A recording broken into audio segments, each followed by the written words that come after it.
अगर आप किसी से पूछेंगे कि आप किस प्लैनेट के दीवाने हैं, तो अधिकतर लोगों का जवाब पृथ्वी के बाद सैटर्न ही होगा। ऐसा इसलिए क्योंकि सैटर्न का अद्भुत रिंग सभी लोगों को अपनी ओर आकर्षित करता है। लेकिन क्या आप जानते हैं, आज सैटर्न का रिंग जैसा है वो हमेशा ऐसा ही नहीं रहने वाला है। ऐसा है इसलिए क्योंकि ये धीरे धीरे गायब हो रहा है। लेकिन इसके पीछे क्या वजह है, और क्या आपने कभी सोचा है कि सोलर सिस्टम के दूसरे प्लैनेट के साथ ही साथ सैटर्न का रिंग कैसे बना होगा, या क्या सैटर्न का रिंग दूसरे प्लैनेट के रिंग से अलग है? इन सारे सवालों के जवाब पाने के लिए वीडियो को अंत तक जरूर देखिएगा। तो चलिए चालू करते हैं आज की वीडियो।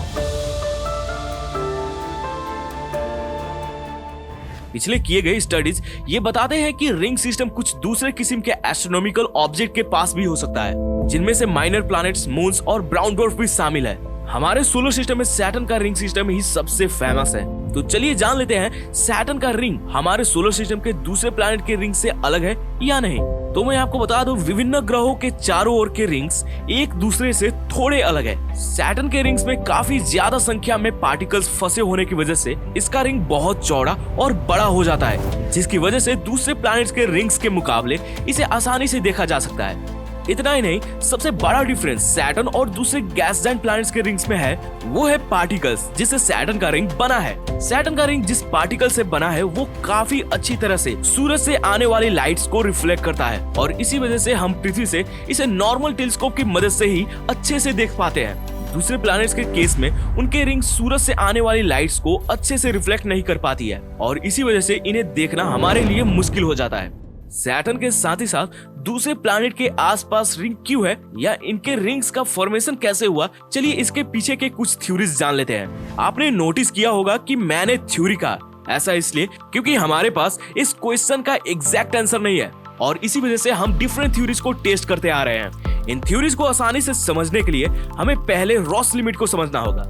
रॉस लिमिट या कहे रॉस रेडियस किसी भी सेलेस्टियल बॉडी से एक निश्चित दूरी है जिसके अंदर एक दूसरा सेलेस्टियल बॉडी आने पे बिखरने लगता है। इस तस्वीर में आप देखिए, यहाँ पे दो सेलेस्टियल बॉडी है, एक को येलो कलर से दर्शाया गया है और दूसरे को ब्लू से। यहाँ पे white lines yellow celestial body का रॉस लिमिट है। जैसे कि आप देख सकते हैं कि blue celestial body Ross limit के बाहर होने की वजह से ये स्फेरिकल शेप में है। अब आप इस तस्वीर में देखिए, जैसे जैसे blue celestial body yellow celestial body के रॉस लिमिट के पास आ रहा है, टाइडल फोर्स की वजह से ये डिफॉर्म हो रहा है, और जब ये रॉस लिमिट के अंदर आ जाएगा तब येलो बॉडी द्वारा ब्लू बॉडी पे लगने वाली टाइडल फोर्स ब्लू बॉडी के ग्रेविटी से ताकतवर हो जाएगा, और इस ब्लू बॉडी का मास बिखरने लगेगा। धीरे धीरे बिखरते बिखरते ये ब्लू बॉडी गायब होकर रिंग बन जाएगा। यानी कि अब हम जानते हैं कि अगर कोई मटेरियल रॉस लिमिट के अंदर है तो वो कभी नहीं जुट पाएंगे, और एक सिंगल बॉडी हमेशा बिखर जाएगा। ऐसा ही कुछ फर्स्ट थ्योरी में है। फर्स्ट थ्योरी ये कहती है कि रिंग्स का फॉर्मेशन उसी वक्त हुआ होगा जब प्लैनेट का फॉर्मेशन हुआ। फॉर्मेशन के दौरान प्लैनेट के रॉस लिमिट के अंदर कुछ प्रोटोप्लैनेटरी डिस्क मटेरियल बच गए। ये मटेरियल रॉस लिमिट के अंदर होने की वजह से एक आपस से जुटकर मून का फॉर्मेशन नहीं कर पाए और प्लैनेट का रिंग बनकर रह गए।